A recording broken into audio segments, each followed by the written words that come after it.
Hello, everyone. Welcome back to the Scratch Cafe Talking Turntablism. Ollie isn't here tonight, which means we got the intro right for once in our lives, which I'm delighted about. Now, I've got an awesome guest for you this particular podcast. He is a DJ producer. So we're going to get to hear a little bit of a mix about, how those things interchange with each other in the modern world. He's also a very accomplished turntablist with some serious battle scars and some really, really great wins. So he's the 2013 World Online DMC Champion. And on top of that, he's also been very, very involved in kind of pushing the boundaries of what DJ tech is doing. He's been involved in some of the key developments, so I'm really interested to bring that to life. And on top of that, he's a fantastic, well accomplished DJ producer as well, with things like Boiler Room under his belt, loads of videos online. But instead of me blabbing on about him, let's actually bring him up to the stage and say hello to Jon1st. Hey Dan, cheers for having me, man. Good to be here, man. Welcome to the party. I am delighted to have you on here. I think there's going to be a bit of this that's geeking out, if I'm honest. Oh, mate, whatever you think people will enjoy. I'm open book. Yeah, wicked. So look, man, there are four things that I really want to get into. One is I'm always keen to know how people got into this world. What drove them there. So we'll talk about that. I'm really keen to hear about your battle days. And I know you've kind of returned to them a little bit with the recent Vect thing as well, which I just think would be cool to hear about. And I do also want to get into all your production stuff, how you're doing some of that live, because honestly, it is super cool, the direction you've taken that stuff in. And obviously there's a tech bit to it too. Which I'd love to hear how you got involved and all that. So why don't we start right at the beginning? With how did Jon1st come into the world of DJing and producing? Sure, man. So I've been doing DJing for quite some time now. I started pretty young when I just turned 15 when I got my first set of decks. I'm 36 now. Nice. Same here, man. I wanted to initially. So you said you're the same age. Yeah, and I was the same age when I started DJing as well. Oh, sick. Okay, so you'll relate to this as well. So like when I was at school, a lot of the music, that was popular with my friends was like that whole new metal boom. Of your Linkin Parks, Limp Bizkits, that same Slipknot. here, man. So I was super into that sort of stuff at the time, and at the same time, kind of discovering like pop music in general on TV, and there were certain records at the time that kind of crossed over into the charts. Like there was that Jason Nevins remix of Run DMC, which had some scratching in it, and I remember loving that. But like the big ones for me were I don't know if you know the record when Linkin Park did a collaboration with the Executioners. It was the other way around. It was on the Executioners album. Amazing. That was amazing. I bought that. It's Going Down was the single, and I bought that single on CD, and the B-side to that was another record from that album, but it was the Executioners versus the Beat Junkies. It's called Execution of a Bum Rush. Yeah. And it's a composed turntablist track. There's like scratching up vocals, scratching drums. Everyone's taking turns, and it's really well composed. And when I heard that, I was like, I need to know how this is done. And by the time I was like 14, 15, I'd done a lot of research, and I'd found like the Scratcher internet, essentially forums and stuff, and it worked out, okay, I kind of need this and this to do that. And so initially I just wanted to be learning how to make these sounds and maybe one day play in a band, or maybe make my own music. And I'd never played an instrument before, so my progression was very slow at that time. Like I was learning all the stuff like music theory by ear without any sort of music education. All just internet based, all just searching around, seeing what you can find. like really like rudimentary stuff, like keeping time. I didn't Yeah, realize I had to do that until someone told me at a jam. I, Basically, I, like I hear I you, was mate. really bad, like really bad. And but I kept meeting up with people of like the DMC forum, and man, like when I reflect on it now, like people were so open to hanging out with someone. Like I had a lot of friends who were in their mid-20s at that point, who I'd met, and they could tell, I imagine, that I was just super keen on this stuff and wanted to Yeah, learn. It were cool hanging out with someone like it was like 16, 17. It was yeah. probably like annoying, but no, I know for a fact I was really annoying. But like I was really Passionate, mate. keen. We'll stick with passionate. Yeah, passionate. But I was really keen, and I wanted to learn. And people would put me onto tunes, record stores that I'd go to a lot. Like particularly, I grew up in just outside London. I used to go to Banquet Records in Kingston a lot. Oh, mate, no way. That is, do you know what? This is crazy, right? So I was born in Kingston Hospital. No way. I grew up in New Malden. Oh man, Banquet I lived in Records Esher for is where I 10 bought my years. first record. It was Jurassic 5 of all No things. way. Oh man. So yeah, I lived in Esher for 12 years. I Mate, grew no up way. in London, and then my family moved out to Surrey. And yeah, man. Small So I world. started playing in Kingston, had my first gig in Bacchus. I don't know if you ever Yeah. went there. Oh, mate, too many nights in Backers. I think that place is one of those places where everything, when you enter it, everything outside no longer matters, and when you Yeah. leave, everything that happened inside is forgotten. It's Well, like, apart from the bit that came with you on your shoes and your soles. yeah. Oh, I'll tell you what though, some banging nights in there, man, and some Yeah, man. decent tunes. Like, I saw recently the Banquet guys and Fighting Cocks bought Bacchus, so the store now own it. no way. Yeah. But yeah, So they're man. doing, are they doing all of their because for listeners, Banquet Records is a record shop that's in Kingston upon Thames in Surrey, kind of just on the outskirts of London in the UK, and they they are really active. Actually, there are so many. They have like all these independent acts come down like in the early days before they get massive, Yeah, and they man. perform. And Kingston has always had this thing, I guess, because it had the John Peel. Do you know what I mean? It had the Yeah, John Peel for many years, which is obviously where the Stones and Led Zeppelin and all these guys, like they kind of grew up in there. It was like a pub that had a record studio underneath, and it also had a live band area. And I think Kingston just always had this kind of pullback, didn't it, to that? And so yeah, yeah, Banquet guys have been running stuff for years, especially in the indie scene. Big act. yeah. I always loved that attitude as well. Like at that age, maybe you can relate to of without like cussing anyone out, because I kind of understand it at the same time. But like going to like more uh going to stores in London and coming in with like, oh wow, you've got Battle Records, kind of Yeah. like teenage like enthusiasm, and I just kind of go, yeah, that's what I'd get. But then like, if I went into Banquet, they'd be like, oh yeah, like have you heard this? And like in particular, Yeah. there's a DJ from there, or he worked there at the time, called Buddy Peace.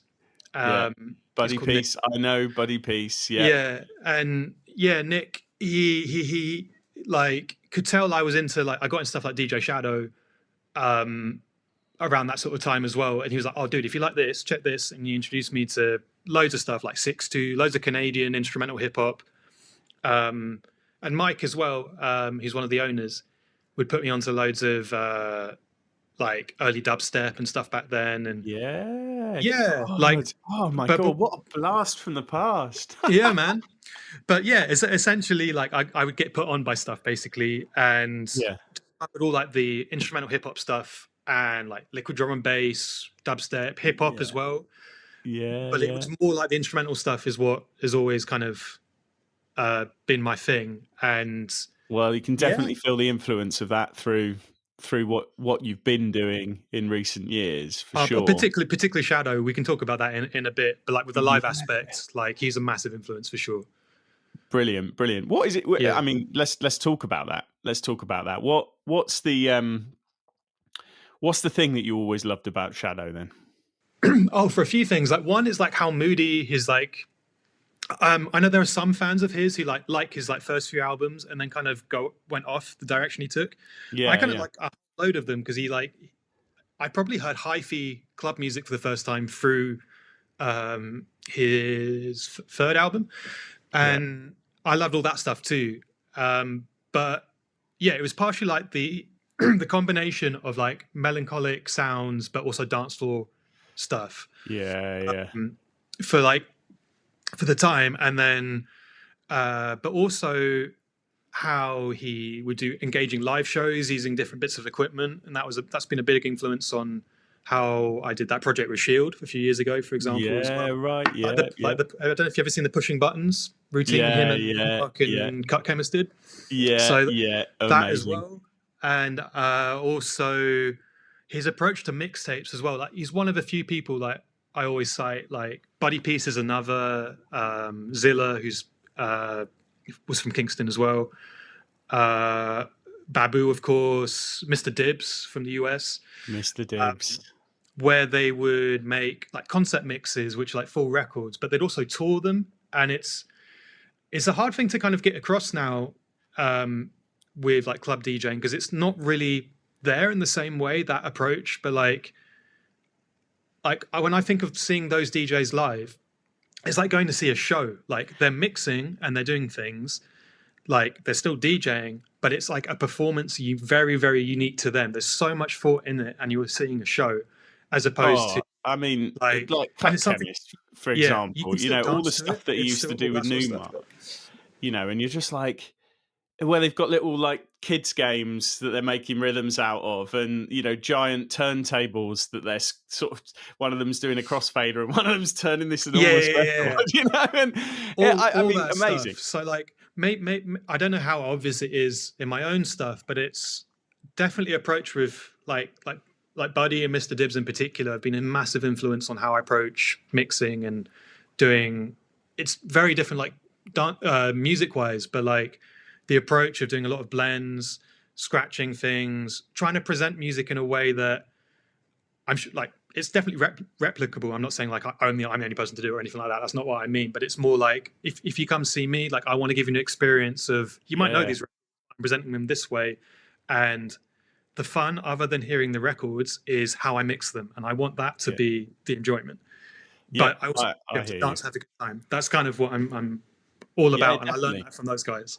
And I think there's a thing, right? Like, it, the thing that's amazing and kind of magical about live performance is that there is only one of those performances. Yeah, sure, you'll go and you'll do the same show somewhere else, maybe, or whatever. But Mm. like actually creating the music live or manipulating the music live is special. We're living in a world now where it's very easy to play a record that's pre-mixed. It's been, the production quality on music today is so unbelievably good, Yeah, and even very amateur music producers now can produce a record that sounds very, very good with limited expertise, right? That can stack up commercially. So it's all very clean. And I feel like that's where the magic of live performance comes in, right? Is because it's like we can make this a bit more human again. yeah. I often found, like when I was doing that project with Shield a few years ago, we we'd rehearse, like it was on wheels to an extent that we knew what we were going to do, but Yeah, certain parts we would improvise, like the fills or whatever. But sometimes stuff would go wrong, like for maybe sure. someone missed a cue, or like something didn't happen, or something malfunctioned, whatever. But it was the recovery in that Always. made it, and like how we got back to being on track, or like maybe someone threw in an extra fill and we're like, oh shit, you did that, sick, or Yeah. whatever. Like that's the memorable bit that we talk about afterwards, and going like, oh man, Yeah. when you recover from, you hit the wrong button and then you brought in the right sample or whatever, and the way you did it was really cool. Like that was the And memory. happy accidents are wonderful in Oh that world. totally, yeah. And then it informs next time and all that Do, sort do of you know stuff. what? It's kind of funny that you say this, right? Because I I run an online course. It's a new thing. I kicked it off in May of last year, and there's a scratch course, there's a beat juggling course, and in the beat juggling course, I talk about like competition and like prepping for competition, And one of the things that I say in there, which I just feel is very true, like that it's not about like perfect performance. It's about how you cover up the inevitable mistakes you're going to make, right? And to some extent, right, that leads down like how you practice for those things, because obviously if you get to the point where your practice is like perfect, right, then you're actually not practicing the thing you need to practice anymore, which is how to improvise yourself out of a hole. That's something like I do some teaching myself as well, and like one of the things I often teach with regarding scratching is improvisation, because as I'm sure you know from your own teaching, like it's very easy to go into drills and we're like, I'm going to go do orbits for 2 bars and I'm going to do chirps for 1 bar, you know, and you're going for the most. What I try to break down like how I improvise, and basically the first bar of whatever I do when I'm scratch, I'm just making a noise, and then I react to that noise that I made. And structuring it. But like the first whole like maybe 2 bars is happy accidents, and I might even just mess up and make something silly. But then if I repeat it, it seems intentional. It becomes musical. And then it's how you phrase your mistakes, basically. Yeah, I really buy into that. I mean, that's absolutely right. So, okay, so far we've got this idea that, you know, you kind of came in through that, you know, it was a lot of new metal era going on, so there was this kind of this influence of hip hop into that and turntablism into that. Totally. You got into all the groups and the forums and the kind of the almost like equivalent of the scratch dark web in the early days. And then you know, at that point, so when you were DJing and kind of coming at practice, was it always a mix of trying to do something special, or did you start by just kind of long mixing for a while and then getting into scratching, or was it all of those things all from the beginning? Initially, I just wanted to scratch and then collect records that I liked, and then I wanted to learn mixing a little bit later, just as a way of like, I was making just like little tapes to listen to, like, and then like throwing on the next beat, not beat matching or anything. And then I got asked by the Banquet guys to play a show. I had like maybe 1 or 2 other things before that, but I remember this being like a pivotal thing of playing their hip hop night, and I would collect that sort of music. So I thought, okay, I'll put something together. So I kind of rehearsed it with a few different options in case things didn't go how I wanted.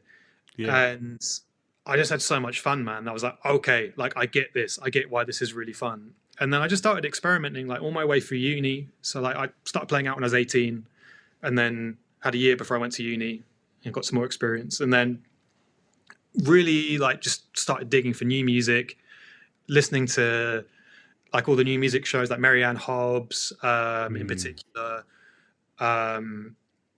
just like late night BBC stuff, finding the stores that were putting out stuff. Like I used to go on the Boomcat website all the time, and different online stores like Bleep was another one, or is another one, should I say. And just like having like a open heart, I guess, to different styles of weird electronic music, and then finding what I liked, start putting on events and stuff as well. And yeah, that was all by like 2008, I think I was like, okay, like I've kind of found what I like and found my style.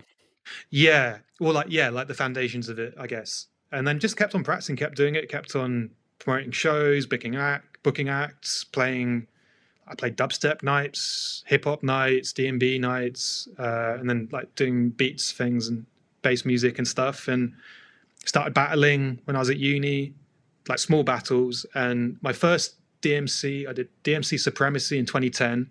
That was like the summer before my last year of uni. And then 2011 was my first UK 6 minutes for DMC. Nice. I entered because a venue I had a residency at here in Leicester decided to book the regionals, and they were like, John, you've got to enter. You're like our resident. You need to enter this competition. I was like, I'm not ready for that. I've got my dissertation to do, and like as well. And like basically, I like put together. I learned beat juggling for this competition because I'm never really into it. Like I just wanted to. Okay. I was like, okay, I'll learn how to do it and put together a routine. I ended up winning the regional and then didn't place at the UK finals, but had a real fun time and thought, I've graduated uni and I'm Because it at was the time. big back then, wasn't it? It was regionals. I did Yeah. the sound system for one in Manchester in 2010. Sick. DJ Rasp was there actually. It was one of the ones that I think he took the title. And actually, it was Netic was the champion the year before, I think, and he came and did a showcase. It was like Sick. absolutely Oh mind man, blowing. he's incredible. Yeah. Good times. But, all right, cool. So you competed there. You won the regional, got to the final. What was that experience like? How did you feel about it? I mean, it was fun. Like I went in just having fun with it, really, and a bunch of my friends came down, and it was really cool. It was like I'm trying to remember what venue it was. But yeah, it's Escape. Maybe Hammersmith. Maybe I can't remember. But I played modern like beat stuff at the time, and then I think I played a Mosca track, which is like 100 BPM, kind of like that come out that year. DJ Vadim tune, which is like a boom bappy thing, and then like a Bodica track, so like techno, and then ended on a jungle track, but like scratching saxophones and stuff, and people danced and stuff, and I was like, oh sick, I can actually play like this sort of stuff and it will work in this context. And I thought, okay, now that I finish uni, I'm gonna spend a year practicing and see what happens. And I won London that next year and didn't place at the UK finals, but I think I entered online as well, both those times. I think I came 9th in 2011. 2012 I came maybe 6th, I think 6th or 7th. And then 2013 there were no regionals, but I messed up my routine because I was still trying to learn how to do it, and I had to stop and start again. I didn't place, and then I was like, okay, I'm gonna give it one more go, and entered online again, and I struggled getting like a good take, and I almost didn't submit it, the one that ends up winning, because I was unhappy with it. Like there are mistakes in it, and it's kind of sloppy in places. And I was like, sure there are, mate, but I tell you what, I couldn't find them. Bless you, but I just thought, no, like this idea, like I can't do it. And I reluctantly put it online. I didn't want to, and I did it, and then like woke up the next day, and like previously, I think I'd had like 10,000 plays on my 2012 routine over the whole time, and I was chuffed. And then I was on like 20,000 by the end of 24 hours or something, and just kept on. Wow. And I was like, oh. Yeah. So like that, I was playing out a bit by that time, and it completely changed everything. I got an agent for the first time before I won the competition, and then I placed 3rd in the world. I messed up again, basically, in the world final. So I mean, it's my fault. I take accountability for it, but like the like the on-off switch on Technics with the twisting. The guy before me, for his own comfort, had put sellotape around them. Oh no! And I used that part of my routine, and up until that point, I smashed it, man. And then I got to that point, and I completely lost it. I completely lost my confidence, and I was like, I got the mic. I was like, oh no, like this isn't my fault. What do you want me to do? Like, and some of the judges still voted for me, and others were like, well, if you'd done it from the beginning or whatever, we would have given you the points, but you didn't. So, lesson learned and stuff. And I tell you what, though, that is a lesson, isn't it? Right? I mean, you go through these things. They're painful. I mean, like I'm a complete perfectionist, and like I have OCD as well. Like, and that side of OCD, of like the perfectionism side of things, is I kind of see it as like a positive thing. Yeah, 100%. Because you've got in terms of like, but it's the no, it's not perfect, but like I'm striving for perfection thing. I can deal with other stuff. I don't know. We won't talk about these now, but like, I get it. But like, that bit, like, I remember Richie Roughton was the UK champion that year, and he was really give me loads of mental advice. He's like, John, if anything goes wrong, just style it out, just go with it. Yeah. I was like, no, it's not perfect. Oh, do you But know what? I had so much fun, man. And like that whole process was so rewarding. I made so many good friends out of it. Like, Mhm. Vect and I, for example, like I knew him from the message board day. He's like maybe a year older than me. And I knew him from the message board days from before. And we kind of got back in touch because we were starting to battle each other online. And by 2013, we were kind of like sparring partners. And Ha, I'd brilliant. show him my I mean, that's stuff. a hell And of a sparring partner. oh, dude, he's like, yeah, like we motivated each other so much that year in terms of, because I would show him, it's like showing your cards. And then the other guy Yeah. would be like, oh, now I've seen that. And he's like, I showed him the filter wobble thing I was doing at the time. And then he started incorporating something like that. I was like, okay, well, he's going to take my thing. I'm going to do this. But like, we also gave each other tips. Like, he helped me with some of my juggles and stuff as well. Like, it was a very wholesome kind of thing. Like, our whole thing was like, as long as one of us wins, the other person comes second, we've won. Like, for our, because it was at a certain time. And it's not said with any sort of criticism on anyone else. It was more just like the vision we had at the time was trying to do stuff where it wasn't the records doing the moves. It was like we were doing, I think we called it patterns over production or something like that at the time. It's ironic because I have gone a lot more down the producer route with how I make stuff now. But at the time it was like, we want to win by doing the best flips of stuff and all that sort of thing. And as long as one of us won, we knew that we would be stoked because like our method was like we believed in was doing stuff. That was kind of our little dream. Do you know what I think's really interesting, right? We're 26 minutes in, right? And Yeah. it's really clear that there is such a huge community like thing about all of the turntablism world, right? Like as a young Jon1st, you're kind of involved in all these forums online, and these people, they're kind of adopting you in, even though they're quite a bit older than you, and they're they're kind of helping you out and just enjoying your passion and all of that. And then you've got the kind of Vect thing where you're like, it's almost like brothers in a thing, and you become a team. And there's just so much about this community. And my personal experience with this is, we run the Scratch Cafe. The thing that I just can't get over, that I'm eternally grateful for with it, is just everybody who comes to that religiously supports it, offers to help, gets involved, tells you about new records they found, new samples they found, like just the passion in the community is massive. And it's really nice to hear that it played a role, Yeah, I can certainly feel like, yeah, definitely. And I owe a lot to that community, like people who jam with me, showing me things, and like look out for me as well. Like I would start going to those sort of events as well. Like, well, I guess they were I don't know if they would count as nightclubs, but like live venues. But I was definitely like the youngest person there for sure. Yeah. And people would like hang out with me still, and introduce me to people, and have time of day for me when I was just being super nerdy and hyper enthusiastic.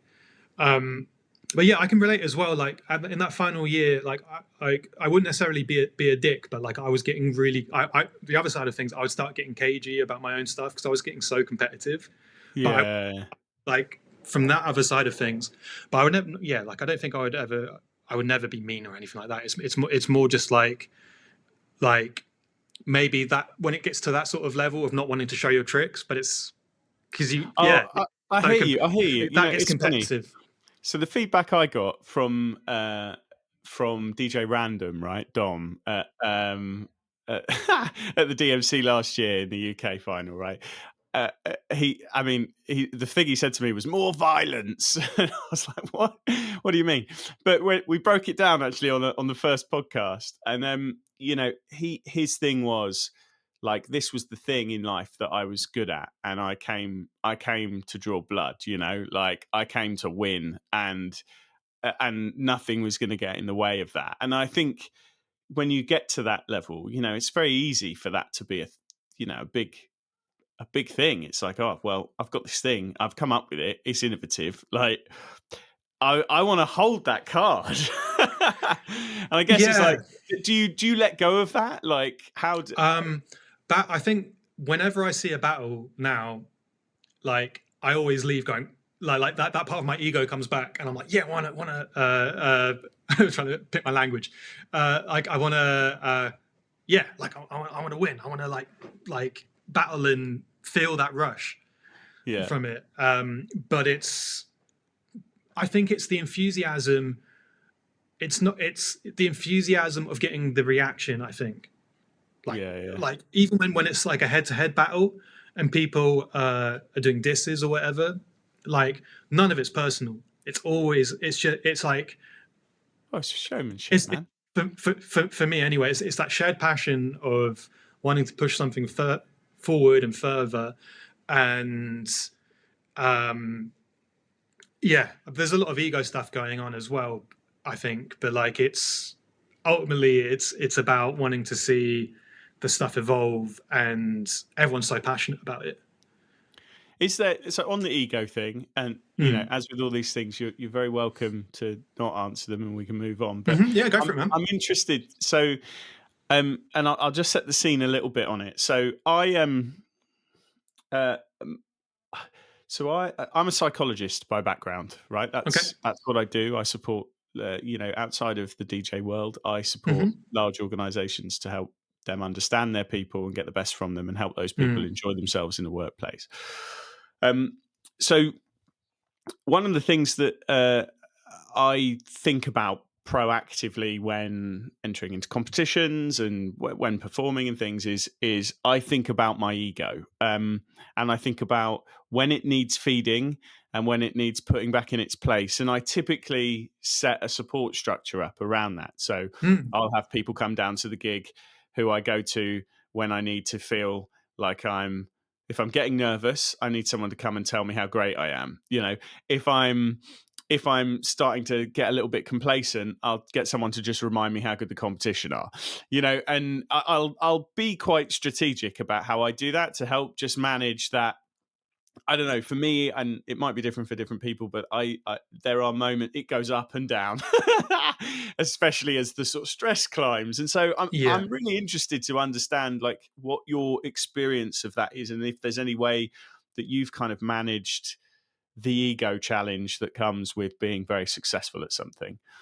Sure. So at that particular time, the idea of something like therapy and something was not on my radar at all. I was very young. I was like, I think I was 24. I went in 2013, I think. But that's something I've more experience of now and understanding of all the stuff you're talking about now. I'm sure I was trying to reflect on what would I have done. Like, certainly my friends came. I had a lot of supportive friends that came with me on some of my battles and stuff like that, and I'm really grateful for them. My parents came to the world finals and I competed actually. My brother as well. I bet that was lovely. Yeah. I bet they were proud as well. God. And and also I'd have certain rituals as well, like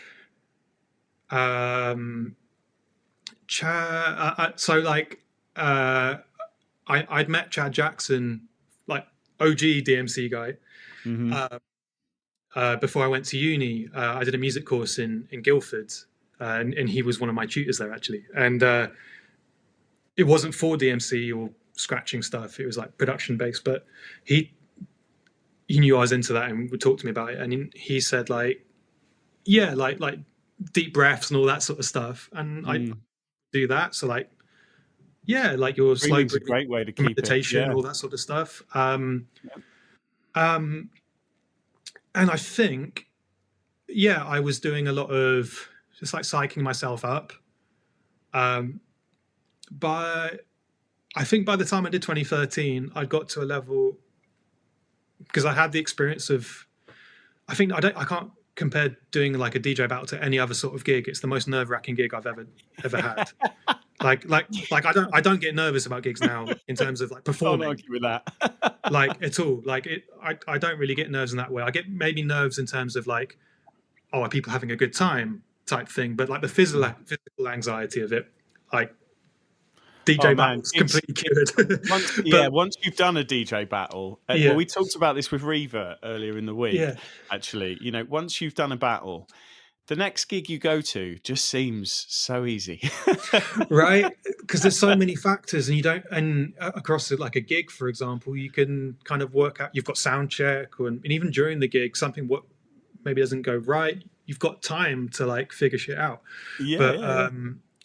In a battle, you quite often you just set up and go. Yeah. Depending on the venue. Yeah, you've probably got Cutmaster Swift standing in front of you going, is phase working yet? Come on, get on with it. Yeah, yeah, because of stage times and stuff, so it's a bit different. Yeah. But like having those experiences certainly prepped me for it. So like entering a few before I was really ready, like to place or whatever, helped a lot. But certainly these days, in terms of managing ego, there's a lot of stuff like in terms of what is my responsibility, like in terms of there's a lot of things within entertainment that are completely out of one's control. One can do their best practice.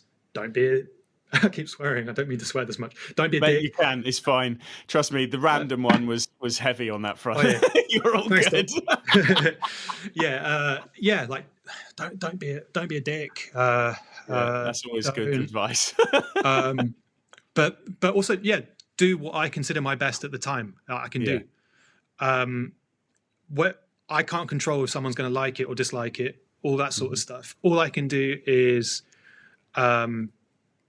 like if it's a production thing, for example, or a routine, is be like aware of what the context is that I'm putting something out in, whatever it is, or performing in, have an understanding of what that context entails, the boundaries of it, and then just doing the best I can with the time I have, and try and gain as much enjoyment from the process as I can. Because otherwise, why are we doing all this? So like if I make a tune and I like it and I feel that I've gained pleasure either from like the songwriting process or like I've learned a new skill or something, and same with routines, it's like learning some new tricks and like, oh yeah, like I feel like I've made an arrangement I've not made before. That's an achievement. And being happy in the process, no matter what happens, I feel like I've improved in some way. Then everything else, how it's received, that's not up to me. I can't control that. And the subjectivity at play, all that sort of stuff. So that applies to so much stuff now. For me, like whether it's being booked for something, not being booked for something, as long as like I'm doing stuff I enjoy and putting like loads of effort in to feel that I'm doing enough for myself, even though I feel a bit on edge speaking to a psychiatrist about it, because I know you like, but like there's going to be things. Even me saying that, for example, would be there's a step back I can say is like, well, maybe surely the answer should be, well, I'm enough already. I don't need to do more, right? But like there's certainly a level of like feeling like I've feel content in my achievement. And that's probably a better way to say it. And like my own personal sense of self doesn't come from the achievement. It comes from just enjoying the process and creating that, right? I think that's such a powerful thing, right? There's one thing I talk about a lot, and actually, so I speak to a lot of people who are like long-term DJs, who are successful in their own right, but they clam up badly in a kind of competitive environment, and it's almost worse for those people because the thing of like, but I should be the best. I've been doing this for years. It's my whole living. Like, really puts the mindset around, if I don't come first, I'm absolutely worthless. Is almost the statement being said to themselves. And it's the thing you forget is that competitions, they're political, right? They're subjective. They're all these things. You could be the best in the world. That doesn't mean you're going to be awarded it. The second you go, hang on a minute, let's look at this, right? And I think this is interesting, right? Because what I hear a lot is I hear people with a similar story to you, which is I came in. Often you end up in there by accident in some way, and then you climb the ranks. And I Yeah. think there's a thing in climbing the ranks that's important because. So the first DJ battle I took part in was one in the metaverse. It was pretty mad, I'll be honest. And I came second, and what I found from that was I had something to look at. Like I could see what person number one had done, right? And they'd engaged the community and stuff like that. And so when it came back round the next year, I was like, I'm going to win this and I'm going to put into practice all these things. So I came up with all this extra stuff. And actually, when you look at what I produced the first year versus what I did the second year, they were like, like it was miles better. Mm-hmm. And I won it that year. And the lesson for me was, once I won it, I realized how little I gained from winning because you suddenly like, right, I've won it now. Okay, what do I do now? But coming second, I had someone to look to, something to look at, something to learn, a load of stuff that I'd tried out and seen the reaction of. And I'd made some friends along the way that helped me get into the community. And so the thing is I always think it's like the mindset thing is like just focus on the things you're going to gain regardless of like whether or not you win, because there's a lot to gain. I mean, so technically, like I won DMC Online in 2013. I didn't win the world, like the traditional one. Like Fly won. He's incredible. He is incredible. And I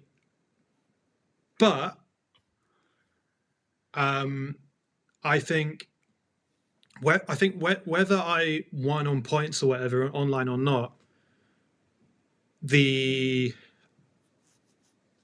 entering and doing and with my routine and whatever, and like by the luck of the right people seeing it, etc., even if I hadn't won, I was getting gigs off the back of it because it was the right place, the right time, which is another thing as well. But like, and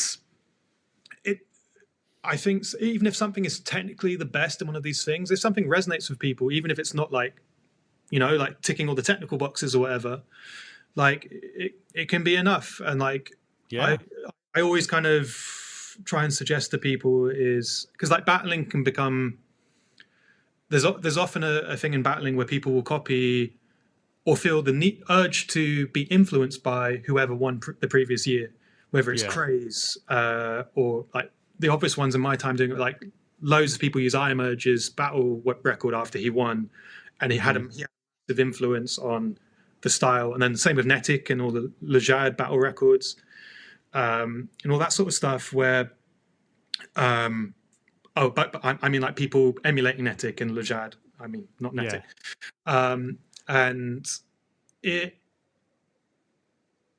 ultimately just like being passionate about doing what you do, especially in the era we're in now with Serato. You can literally play anything in battles. And it's just like be unapologetically you with all these things and see what happens. And it might not turn into you being the winner that year, but you might make some fans and it might turn into another opportunity. I think that's fantastic advice. And so I'm interested then, the obviously the battling world has been a place for you. You've had some success there. That almost that kind of rocketed up your career in some ways. First agent, all that sort of stuff. You've gone on though, right? And I think when we were talking before this, the thing of being a DJ producer, where you then kind of turntablism was a part of what you did. Mm-hmm. You've kind of taken it to a whole nother level, and I'd love to hear.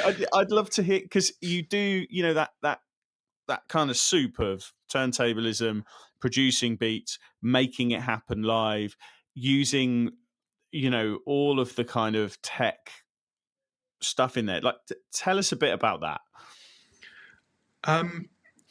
So before I started doing the battles and stuff, I really just wanted to be an all-round DJ, someone who was playing new music in the genres I like, and being like wanting to play like new stuff and find exciting records other people aren't playing, that sort of stuff.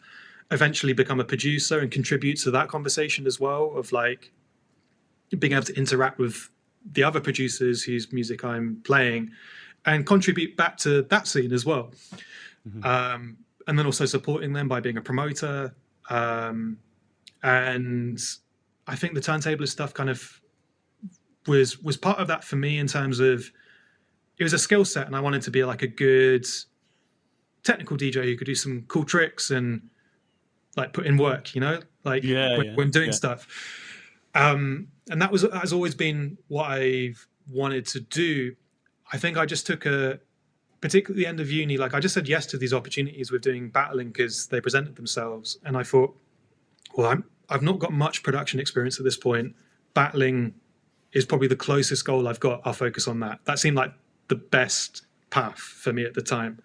Right. But that's all I've kind of wanted to do, really, was like be like a touring DJ who does all this stuff and produces and stuff. So after DMC, I took a pause for doing battles and just opened myself up to possibilities. And it was just a lot of lucky timing, really, if I'm honest. Like, I was doing my own shows, but then I also got involved with there's a group from London called Ivy Lab who do an event called 2020, and they made me a resident for their party shortly after that started, and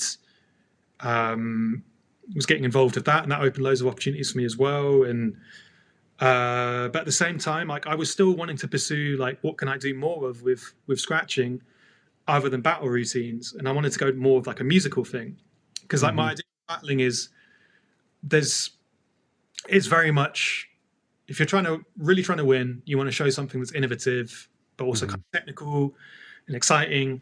So there is, like, to an extent, you're putting yourself in a box of like what the outcome will be. It needs to kind of be quite aggressive and all this sort of stuff to an extent.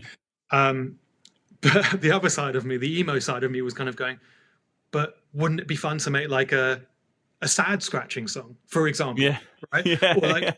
Or something that is just fun to listen to, that doesn't have to have 6-click flares in it. And that's the DJ Shadow influence kicking in a little bit there with the melancholic and the So I basically, like, I was put in the situation where it's quite rare within that scene, I guess, where I'm like being booked for events within a very, very like high level of producer community, but I don't really produce all that much. But people recognize, like, I guess, like, appreciate me as a DJ or whatever, and that I came from that battling side of things, and people started giving me like their tracks to do flips to promote their tunes, and I had access to stems for a lot of these tracks as well. And I thought, well, I'm just going to see what I can do with that, and try and do like really musical routines, and tried that for a bit. And after a few years, I had production experience by then of my own, and I met Shield, and we decided to have a jam one time. Like, I booked him for a show here, and we had a jam, and that was like our first video that we put online. And it was basically using everything that I'd learned through that experimentation process, but with another person who's also got a background, and he's like a classically trained percussionist. So like, if you put him in front of an MPC, he can apply all his drumming and stuff to that. Love it. So, and he's an insane producer as well. So that was kind of the next step, was writing an hour's worth of original material, but performing everything as a routine from a turntablist mindset anyway, but with the attitude that we wanted people to be able to dance if they close their eyes, but enjoy it as, like those old Shadow and Cup Chemist and we put it together over like a couple of years, and then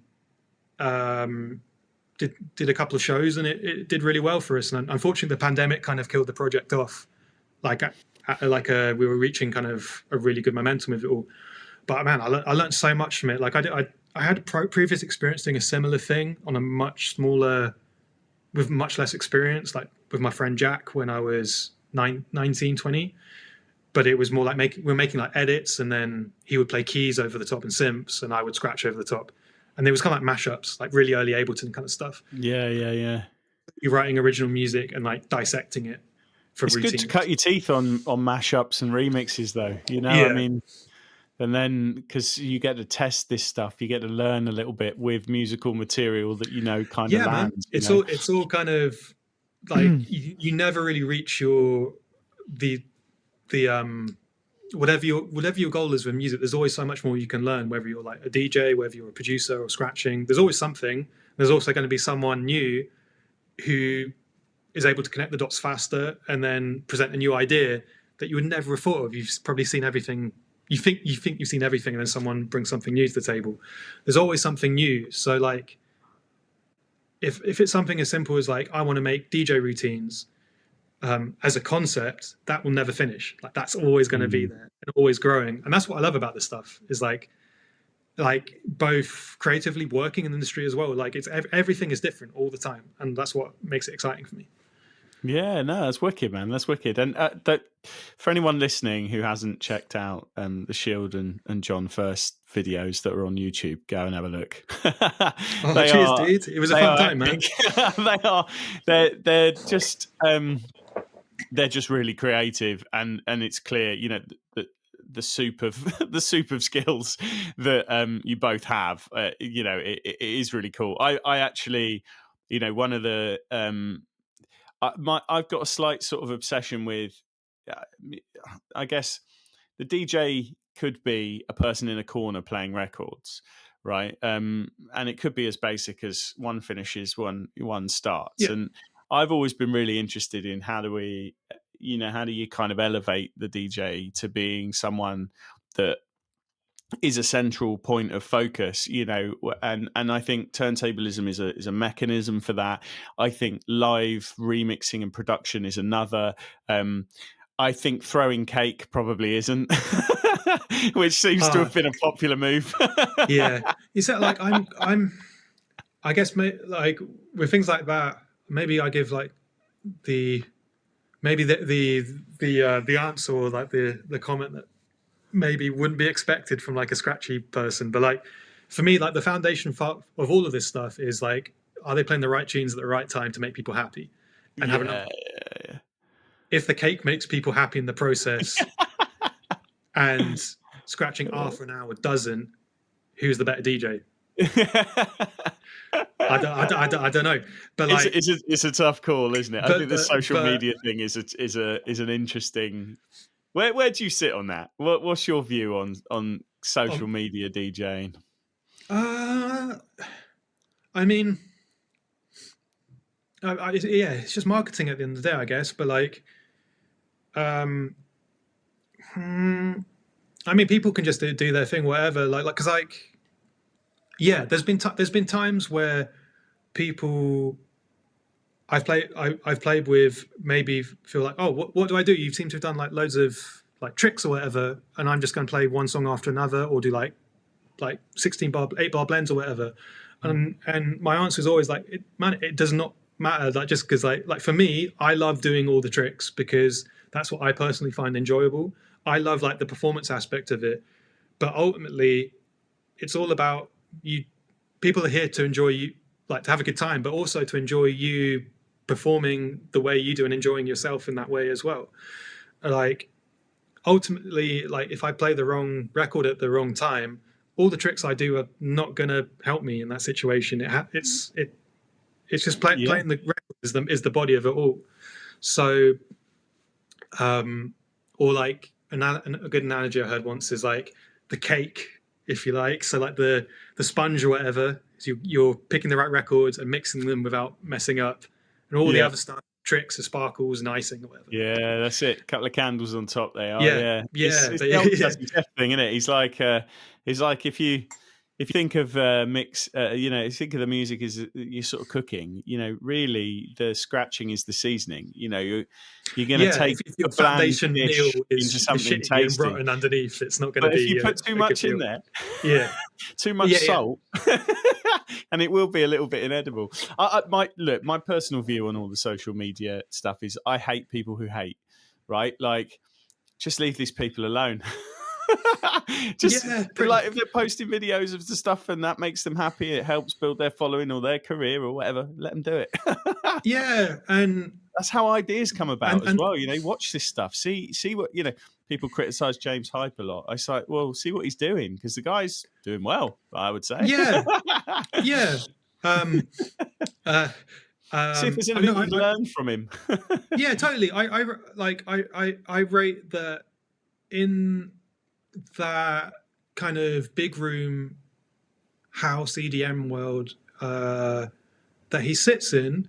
A lot of that is, I'm going to show my ignorance a little bit of it, but like from my understanding, a lot of it is very much show based, and there's a lot of time code and stuff like that, because there might be a light show to go with it or something. So like, it's in terms of the actual performance, not the quality of production or anything like that, but in terms of performance, it sometimes has to be dumbed down a little bit for all that stuff to work. So if you've got someone, whether you like the music or not, it might not be to everyone's taste, like anything, but like if someone's doing DJ tricks and stuff with music that audience enjoys, that's a win for everyone doing scratching or cue point juggles or whatever it is, or wanting to be in the DJs, right? Or whatever. If DJs are being considered in a positive light, right? And people are like paying big money to go and see DJs, and they're actually going into venues, and venues are surviving and doing well or thriving even, who'd have thought? But like that's got to be good. Yeah, I think so. I think it gives a better example in that of what performance leaning DJing can be, I guess. So like, similarly, like I think when A-Track made the move to doing like electro house and stuff in the mid 2000s, Fool's Gold. And like the block house. Did you ever hear Dirty South Dance? It was a mix he did for Obey, the clothing line. Did you ever hear that? Oh, is it? I remember seeing it advertised, but I think I ever heard it.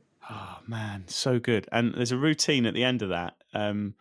It's with My Love, the Justin Timberlake record. Mm-hmm. Oh man, and it's I've taken the time to work it out, and it's not overly complex. Like when you know what it is, it sounds amazing. And I mean, he's totally changed and flipped that record to something different. He speeds it up to 45 at certain points, and he's doing because it's quite sparse from a drum beats perspective, so that you can do lots of things like spinning the record forward and backwards, and it doesn't sound horrible. It sounds really cool, and he just does loads of that. Well worth checking out, mate. So it's a good.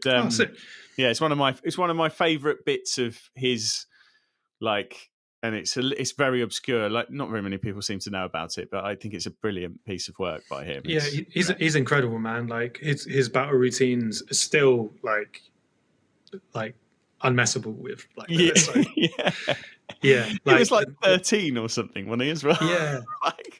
And like particularly because like he continued to make routines of a battle quality even after he won the world championship. Like the Missy routine, like the one I always think about, that was like 2001, I think, or maybe, that he performed that, and he's still like leveling up with every single thing. He has that energy of like, it's not even about winning something with it, it's just about making cool stuff. And I really rate that. You got to have respect for that. That's brilliant. So I got another question for you, which is, so how did you, because now I don't know, there's a bit of a background to this. So Ollie, the other Scratch Cafe founder, he he said to me, it's quite interesting. He's got a theory, right, that what's kind of happened over the years is that it's gone from being kind of turntablism to almost being sort of S11ism. And he's like, the focus has moved from the turntables to some extent to the mixer. And that's largely because I guess there's just more like technology opportunity and stuff that sits within the mixer than there is maybe the turntables. And I think, one of the things that's always on my mind is the DJs are kind of almost we're almost bound by the technology or led by the technology. So, back in the turntablism and stuff comes around because what we had, a set of techniques or similar, and it's like how can we be creative with this? Then you have the introduction of things like Serato and stuff like that, and now you've got like the S11 and similar mixers by Pioneer, and I think if I think of the UK final, and actually, to be fair, to some extent, like all of the DMCs that have gone on, you're either using an S11 or a 72, Rain 72. So it's kind of, the S11ism has it's dictated somewhat of what the DJs are doing today. And my understanding is that you had some involvement in that. So I'd love to hear a little bit about that, and because that has, to some extent, shaped what DJs are doing now, or at least what they're capable of, if they invest the time. You mean the mixer itself? Yeah, the mixer itself. Yeah. Oh yeah. So I've been doing like product demos and some development stuff with Pioneer DJ since like 2014. Right. Cool.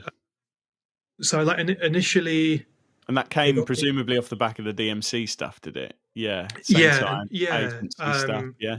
Okay. So initially, they got me involved to do. They were about to release their first vinyl turntable, the PLX 1000.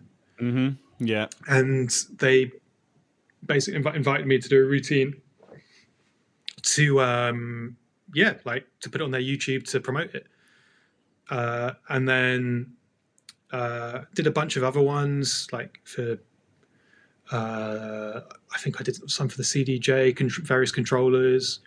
But when it came to the first product, like I had more involvement with giving feedback on development and stuff, was the S9. Yeah. And then later the S11, and then the Cross 12s as well. With all these things, like I've been shown in development things, and they ask for feedback, and a few things that I've suggested have ended up in them, which has been awesome. Very cool. And I've had a chance to, with all those products, like do videos for them for like their socials and stuff, and trade shows and all that sort of stuff, and just like they care really deeply about getting stuff right and getting feedback from loads of different people, different styles of DJs who would be using that sort of equipment.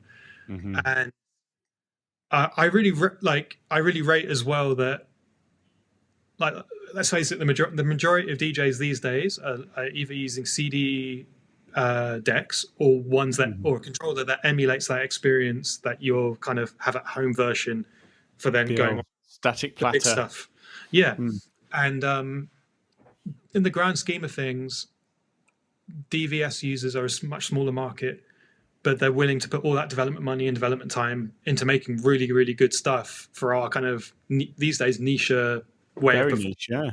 So I really, really, really rate them, and that's regardless of like any sort of involvement with the development. The S11 is a work of art.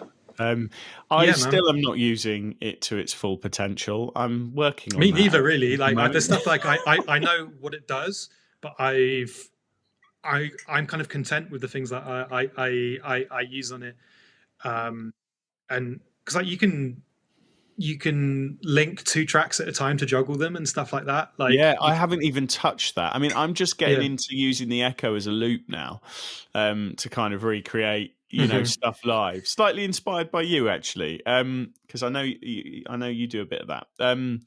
But the obviously I know how to use the basic functions and stuff. But that whole splitting stuff and coupling them, and the 3rd and 4th track, I'm just like, oh my God, I haven't even touched it. I've got this $2,000 bit of gear sitting here and I haven't even touched that part of it yet. I've had it for a couple of years now.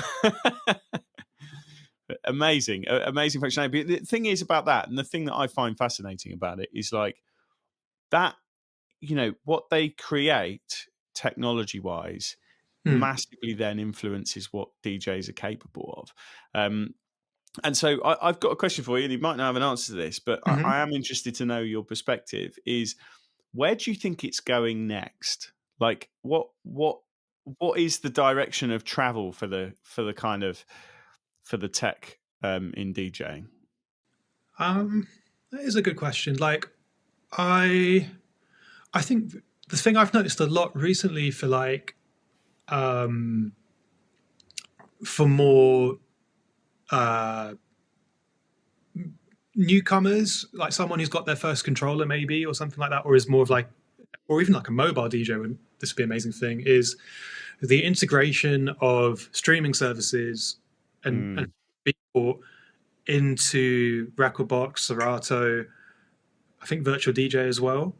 I'm not about Tractive, but you pay like a monthly subscription and you have access to nearly their entire library of all these services. Yeah, I mean, DJ Pro AI have got Apple Music. Like, amazing. Like being able to, wow. Like, I had a student recently who was just kind of like wanting to learn how to mix and like explore different genres and all that sort of stuff. And he showed me that, and I was like, oh, like you can literally get everything and like just have complete creative freedom at home. And get comfy with it and really experiment. It's such an amazing learning opportunity, and fun opportunity as well. Like doing a house party and having access to all that sort of stuff. Yeah, that's it. As you got Wi-Fi, you're good. You know. Yeah, that's been like the biggest, which blows my mind. You know, the worry is always like if I'm out performing, okay, well, I would want to have the things locally on my machine, but from like testing the water on site, I mean, it's just unbelievable. Yeah, and for like someone who does like weddings, for example, and like if they have like a pocket Wi-Fi dongle thing or whatever, and they get requests, they're sorted for 99% of them. Like and yes, like function gigs like that would be amazing, or bar gigs and stuff. I'm not too sure really. Like, I feel there's been loads of interesting eras with equipment for like DJs. Like Vestax made so many like wild, fun, interesting products back in the 2000s. I've got a QFO behind me over there. Oh, sick. I love that. The fader board thing. And the guitar as well. I haven't got one of those. But just fun. Like, but even I mean, Vect made use of some of the MIDI input stuff that I guess then was like the early thing that Reloop kind of took on, and with their, what's it called? I can't remember what they call it now, but the bit where you can change the speed of the motor. Right. Yeah. I don't know. Maybe stuff to do with like as stems technology improves, because it keeps getting better.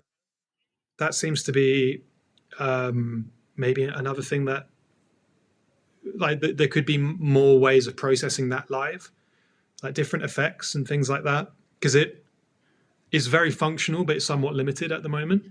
Yeah, like in terms of I hear what you mean. The presets of things, and also the quality of.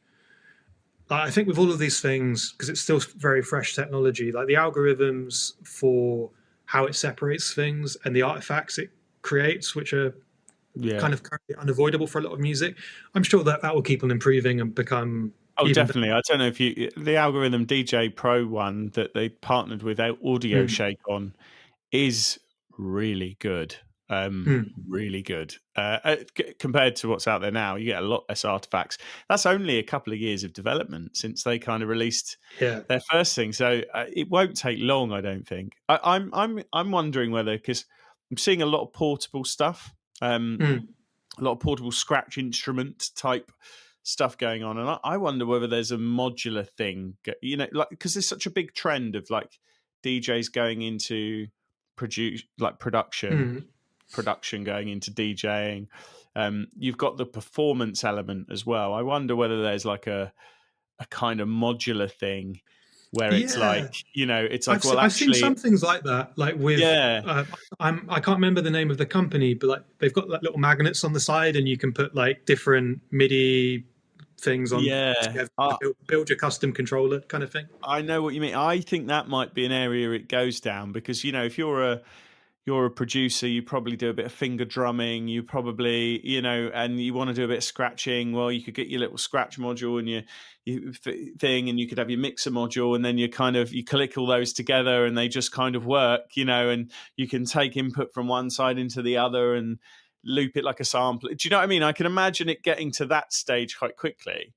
I guess though the challenge with that is then like if you're new, if you're new to this world, like there's a lot to learn.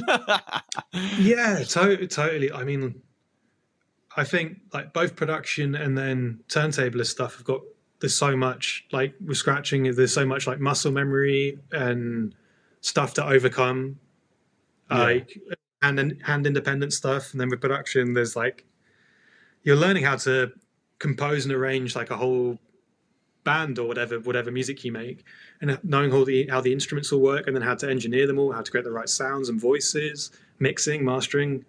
It's never ending. They're massive rabbit holes in themselves, right? Yeah.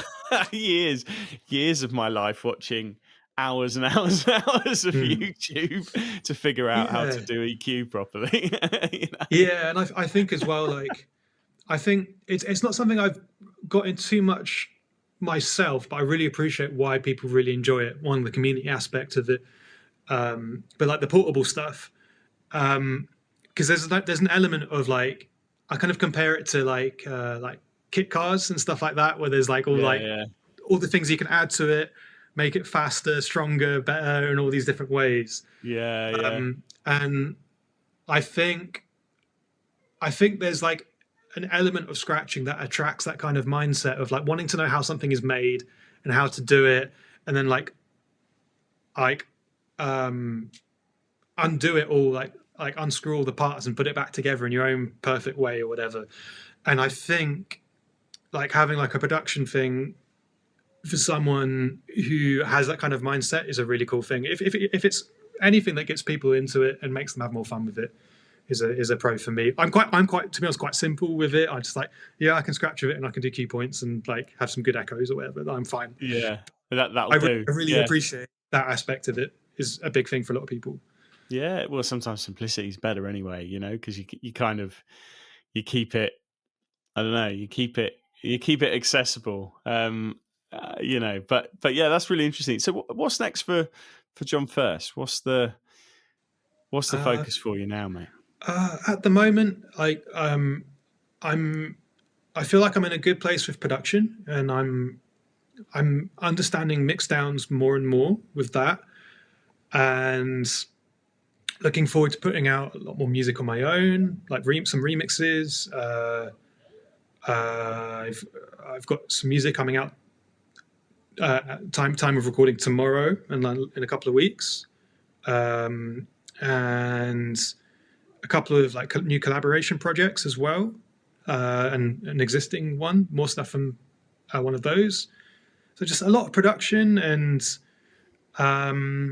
doing a radio show at the moment every month on Subtle in London, which has been fun. Brilliant. And yeah, just making stuff really. I'm just in like a really enjoying making stuff mood at the moment. And it's in a way kind of getting closer and closer to, earlier in the conversation we spoke about having like a goal that is like never ending, right?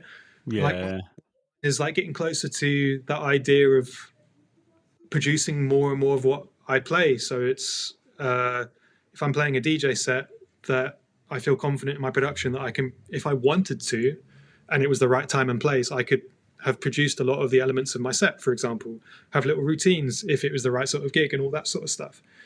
So I'm just kind of getting more confident and more enjoyment out of doing that, because it was like I was just saying, it's a massive learning curve, and I was very fortunate to have been able to work with a bunch of people with a lot more experience who really enjoyed the technical bits that I was a bit in the dark about, and have kind of done my homework a bit more and kind of clued myself up more, where I can do some of that stuff at a passable level now. So it's it's never ending learning stuff, but like that's kind of where I'm at, I guess. I think there's a thing there as well. I mean, the music world is. You kind of have to be one of those never-ending learners, right? I mean, because it is infinite, really. But there is so many directions now you can take this stuff in. You know, back in the day, you kind of selectors would be pulling out records. Their sole thing was music selection.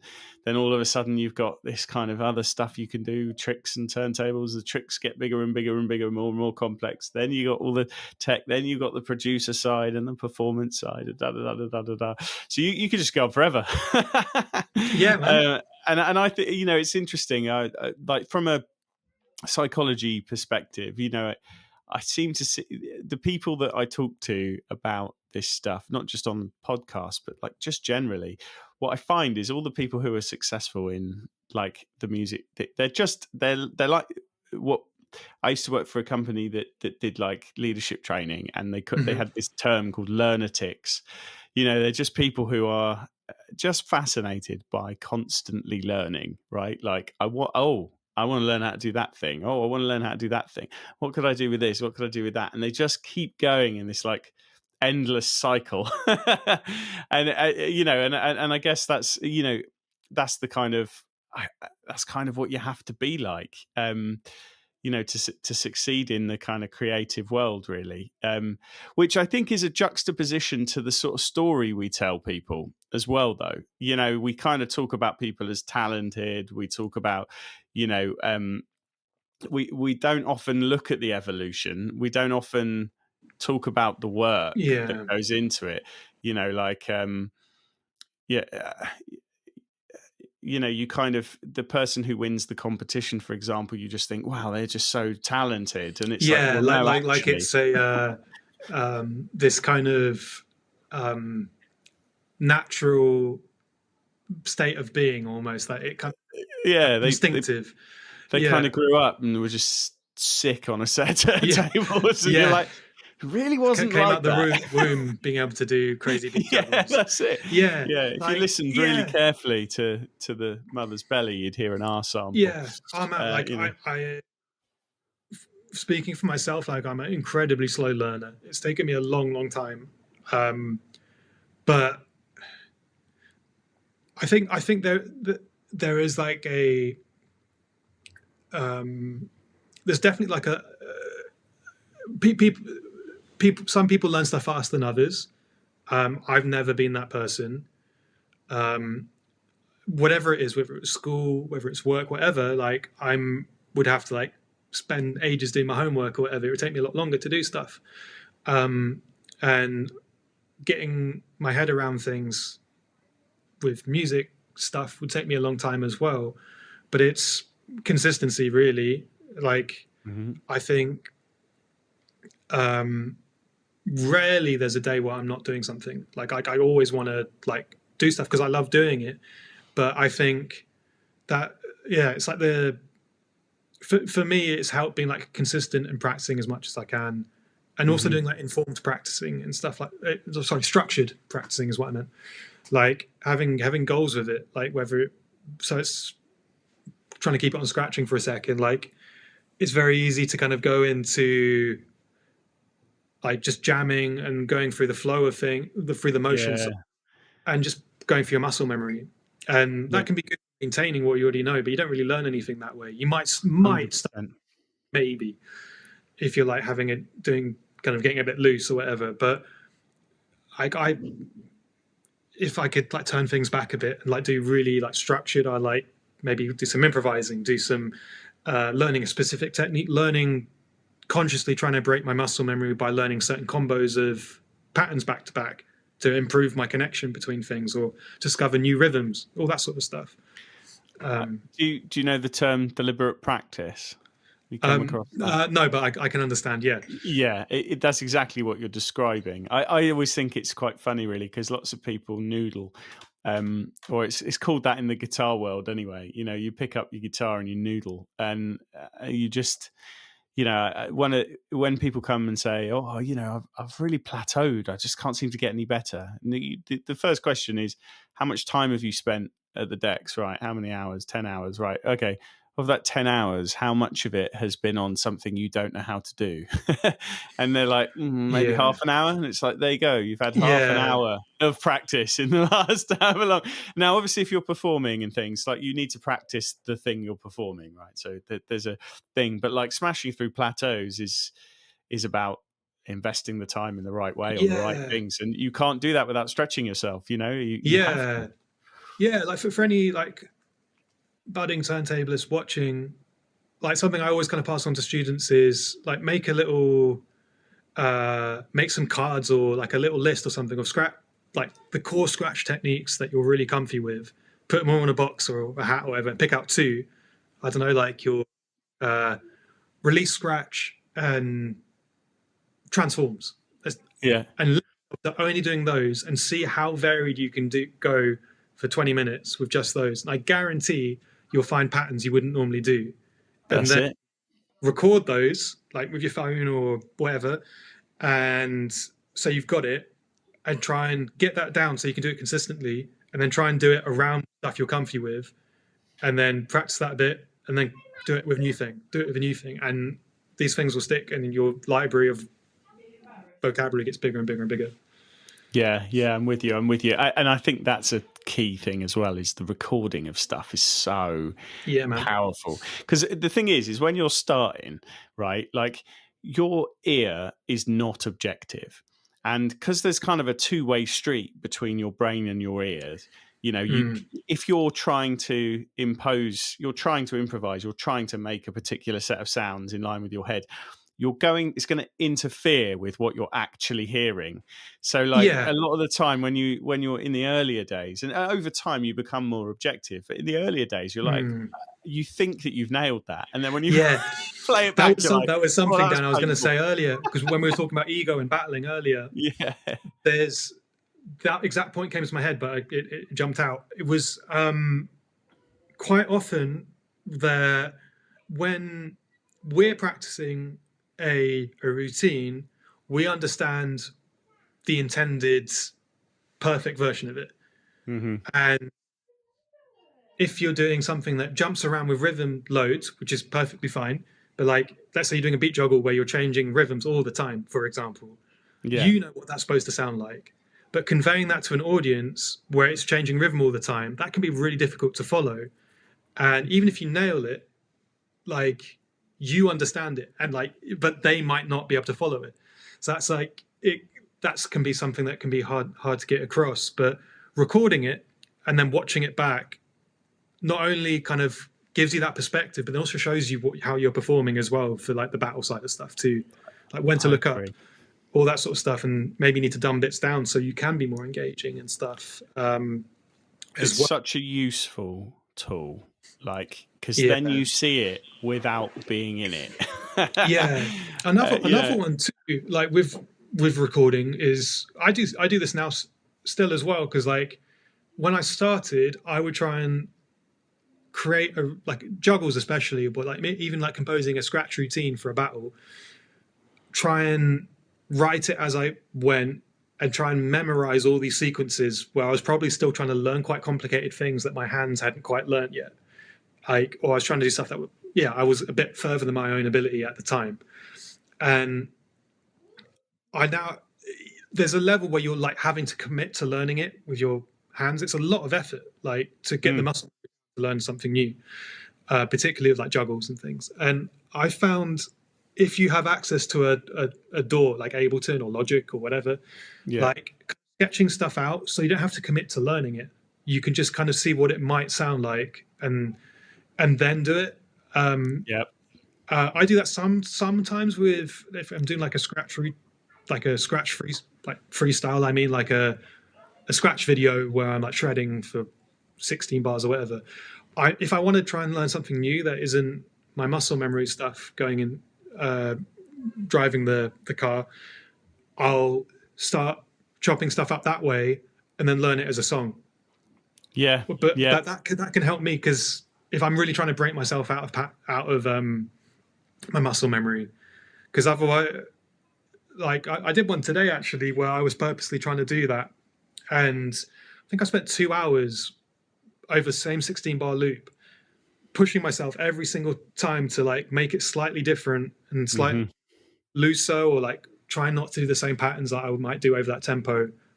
And it's like a bit by bit thing. But then, yeah, if I was to then take that and then put it on the computer and then rearrange bits and then learn that, I might have got even better thing if I had more time.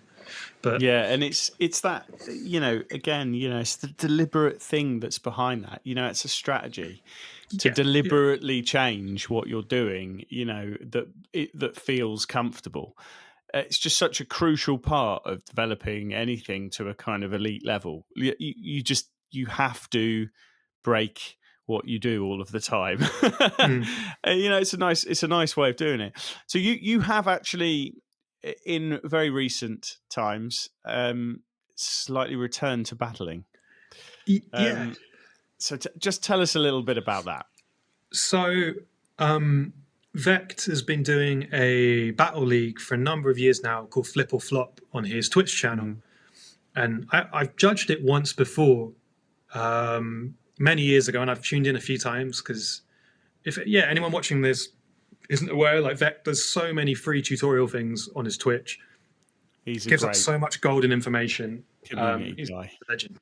But he's been doing this league, and I watched the first episode of this season, and I saw there's like producers are submitting stuff, and the rules are that the beginning of a week there's a theme set. Maybe it's like juggle week or scratch routine week, or maybe even like a musical genre theme or something.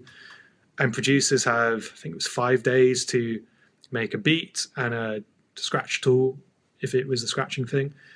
And then DJs get 24 hours, I think, to make something out of the folders of the stuff that's provided by the producers. And if a turntablist is given a thumbs up from Vect, then both the turntablist and the producer whose tools the turntablist have used get a point. Right, wicked. And there's like a first, second, third points thing as well. And it ran I think for like 10 weeks, and up until the semi-finals it's all like the top seeded people based on the points go through, and then it all resets, and there's like all sort of different twists. Like this time the final twist, in the final 3 hours of the 24 hours, the twist was revealed, and this time it was DJs had to use the needle in an unconventional way. So like think like Kentaro using the record labels in his 2001 routine.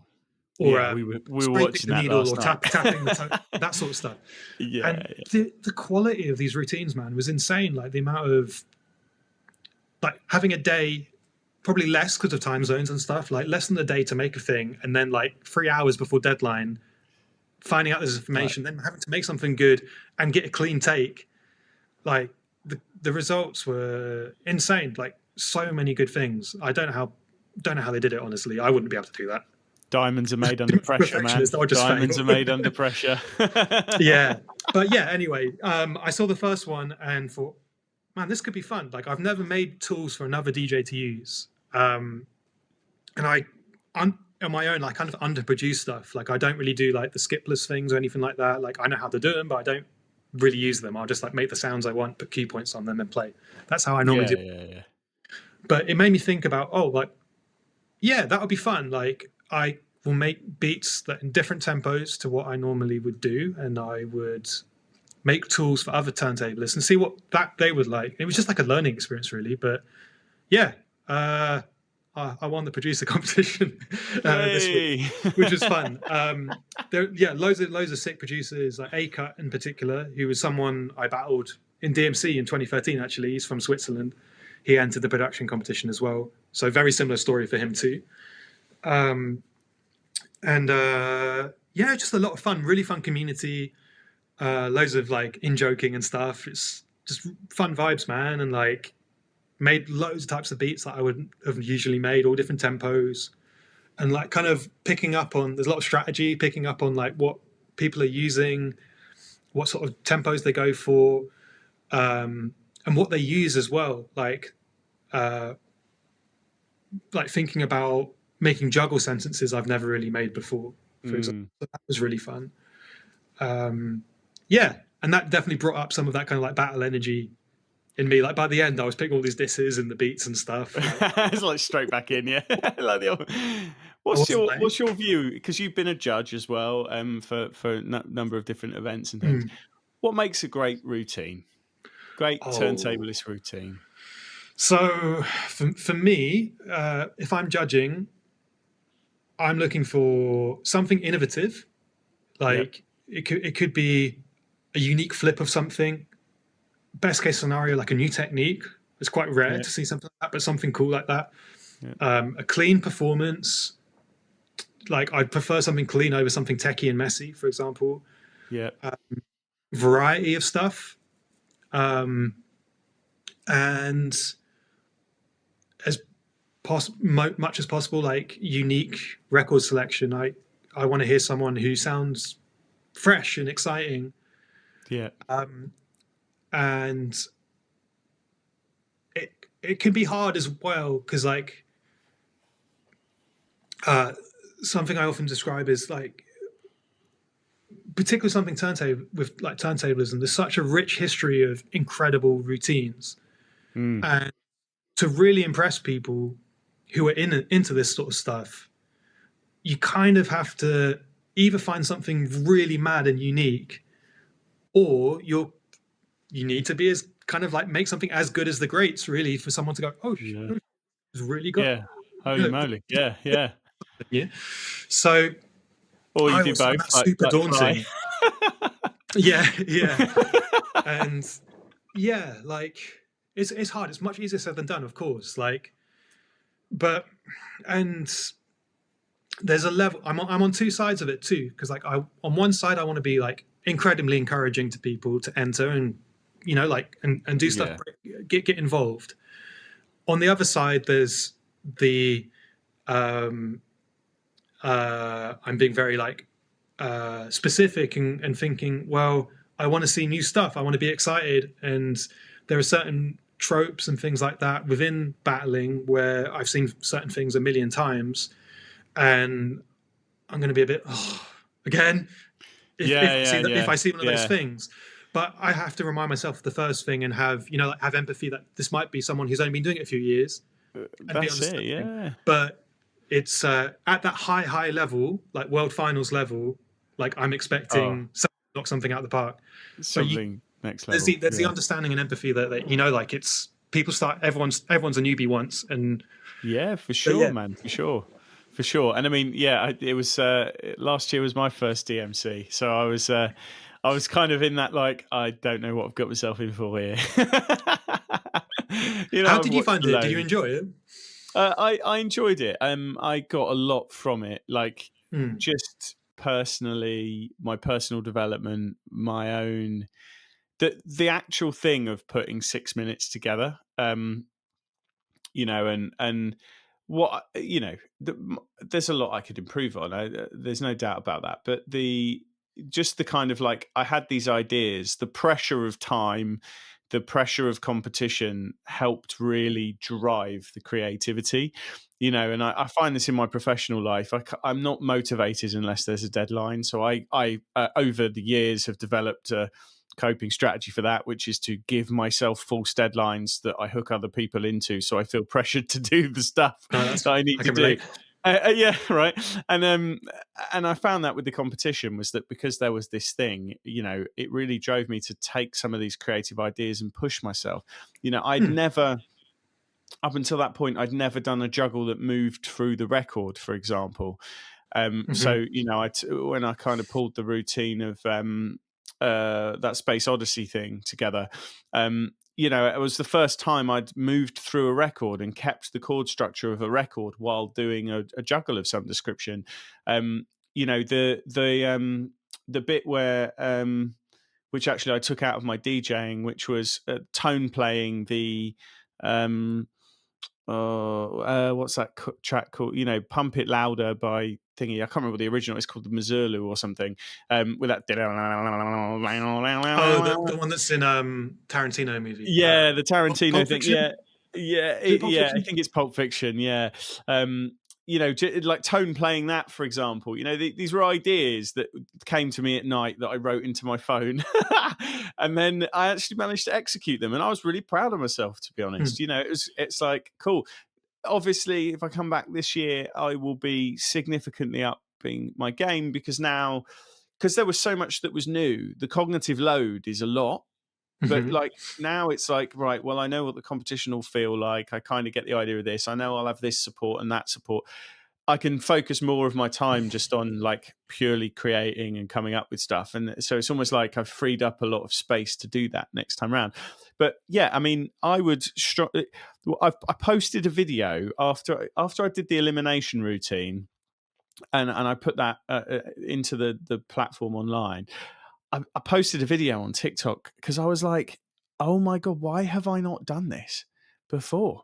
Like just the process. It's like, I don't even know how this is going to turn out for me. And I don't care because what I've now done is I've come up with something. And actually, I think my elimination was better than my actual routine.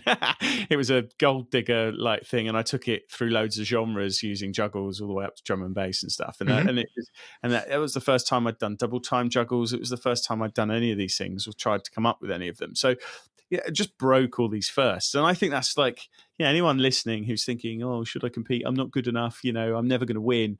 Wrong reason to compete, man. Like wrong reason to compete. You might be the best, not win. So compete because you're gonna gain. It's gonna be good. You're gonna have pressure. You're gonna even then, like you'll come out and like every gig from there on, you will not be scared of doing any turntablism because you've been under a different level of pressure. Great. I mean, that's a good battling thing. is definitely the one to like destroy any sort of like stage fright. I think no gig is going to be as scary as all those.